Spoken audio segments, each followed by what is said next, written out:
Baik, bismillah. Assalamualaikum warahmatullahi wabarakatuh. Waalaikumsalam. Alhamdulillah wa syukurillah. Segala puja dan puji kita panjatkan kehadirat Allah Subhanahu wa taala, karena berkat rahmat dan hidayahnya lah sehingga Anda dan saya masih dapat berkumpul dalam tempat yang sangat bersahaja ini, di ruangan yang sangat bersahaja ini, dalam rangka mengikuti perkuliahan pengantar ilmu hukum. Jam berapa sekarang? Pas 30 ya? Oh iya. Selamat masuk ya. Kalau pertemuan sebelumnya kita sudah membahas tentang subjek hukum. Objek hukumnya belum ya? Iya.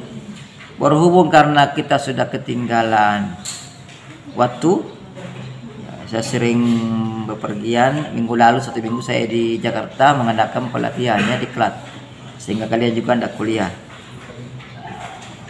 Maka kita lanjut saya ke mata kuliah lainnya, ke materi berikutnya. Objek hukum kita tinggalkan. Mengapa? Ya karena ada kuliah saya di YouTube. Silahkan lihat YouTube saya. Objek hukum itu banyak yang saya share ke YouTube. Ya salam pilih-pilih yang mana mau dipilih. Semua itu objek hukum. Atau saya minta kalian belajar mandiri, ya silakan cari materi objek hukum di YouTube. Ya. Kalau bisa cari ya channel saya ya, supaya nanti jawabannya sama dengan apa yang saya inginkan. Nah, kita masuk pada tujuan dan fungsi hukum.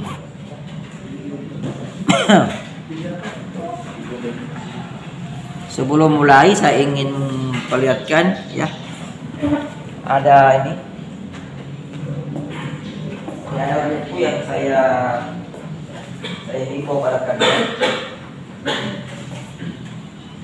Hukum ini pengantar hukum karena ada Dr. Marwan Mas SMA. Sekarang sudah profesor ini, jadi Profesor Dr. Marwan Mas SMA. Ini sudah selesai Pak Imam. Ya. Saya dulu di Universitas Makassar. Bagus bukunya ini. Ada singkat terlalu banyak, kalian enjoy baca. Biasa kalau ada buku tebal-tebal sudah sekolah bagus. Nah ini juga saya pakai. Bukunya ini pengantar ilmu hukum. Karangannya ini 2 orang, Lukman Santoso dan Hafid SMA. Jadi ini saya pakai gantian ya. Buku ini. Kalau bisa jalan-jalan ke Gramedia di Kendari, lihat duitnya Pak, beda aja ya. Ini murah kayaknya, cuma 50.000. Nggak bisa beli di Makassar ini. Kalau ini di pesan khusus, bukan di Gramedia, tapi sudah habis stok ya. Itu ada. Dan di mana studio? Oh, silakan cari studionya. Oke, itu aja supaya jangan terlalu bergantung dengan kehadiran dosen. Silakan beli buku, atau kalau mau yang paling murah-murah silakan nonton saya YouTube ya. YouTube sudah banyak materi-materi share ya, apalagi materi saya terkait ini sangat banyak. Silakan pilih-pilih.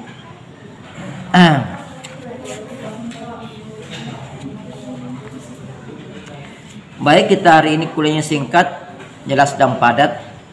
Ada pertanyaan yang saya ingin tanyakan karena ada kegiatan sebentar ini, jadi makanya kuliahnya hari ini saya percepat ya. Dan ada sebentar kuliah saya disuruh mengikuti kegiatan evaluasi monitoring. Itu tugas lain saya, selain menjadi dosen saya juga di LPPM, jadi bagi-bagi tugas lah. Kebetulan jamnya tabrakan. Kalau saya selesaikan sampai habis ini, nanti di sana juga silakan saya ikut, jadi saya bagi-bagi ya. Nah, kita masuk pada tujuan hukum dulu. Tujuan hukum itu macam-macam ya. Macam-macam tujuan hukumnya itu. Tapi secara supaya kalian punya pengetahuan umum dulu tentang tujuan hukum. Tujuan hukum itu secara global ada 3 ya. Secara global ini ya ada 3. Yang pertama adalah kepastian hukum. Sudah sering dikatakan kepastian hukum kan? Sudah.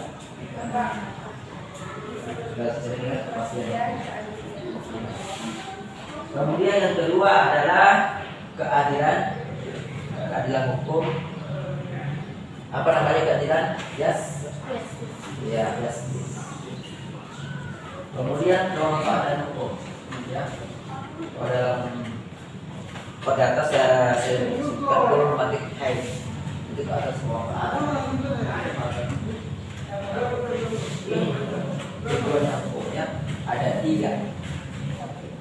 Jadi kalau kita sudah paham ini salah mempelajari dari lain dari para pakar, mereka mencari dari kepastian itu membuat pendapat subjek lebih lah. 3 ini yang menjadi tujuan hukum: kepastian hukum, keadilan hukum, dan kemanfaatan hukum. Para pakar ya.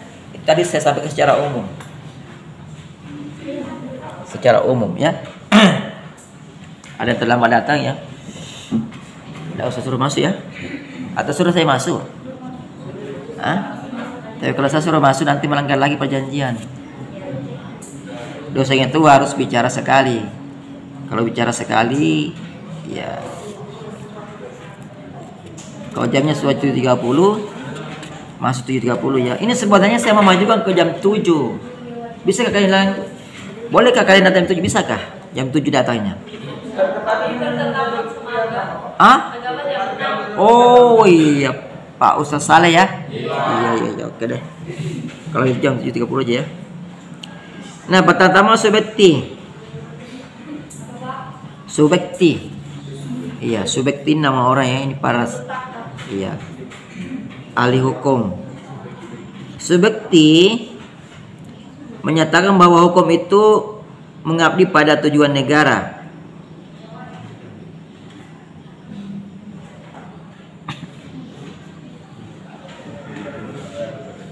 Hukum itu mengabdi pada tujuan negara yang pada intinya mendatangkan kemakmuran dan kebahagiaan pada rakyatnya.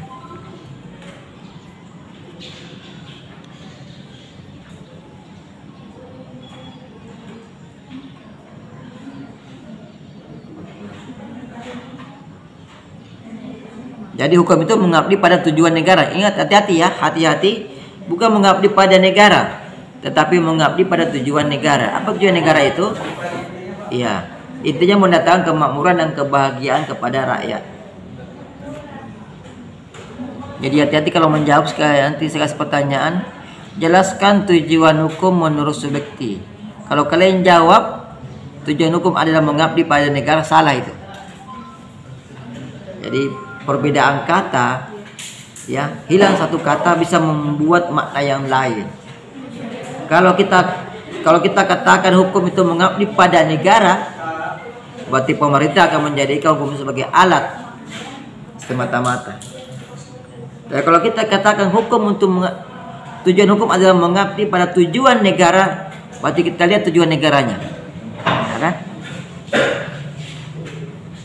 Tujuan negara sini dalam menurut subjektif adalah untuk memberikan kemakmuran dan kebahagiaan kepada rakyat. Kemudian selanjutnya menurut Van Apeldoorn.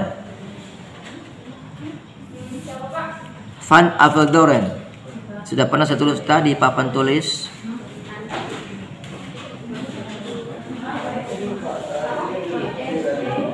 Van Apeldoorn menyatakan bahwa tujuan hukum adalah mengatur pergaulan hidup manusia secara damai.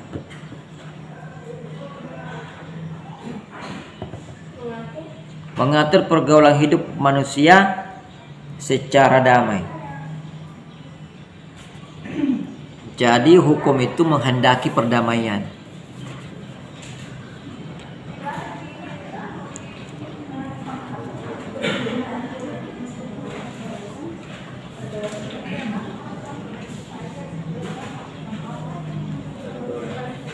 Selanjutnya Jenny ini J itu G ya, G N ya, Jenny. Kita bilang Jenny tapi tulisannya Jenny.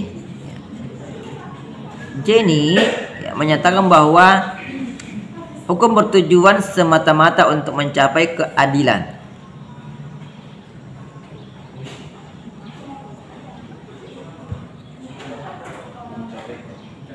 Kalau tidak salah kalian saya kasih tugas ya. Iya, sudah kerja. Sebentar habis kuliah ini dikumpulkan.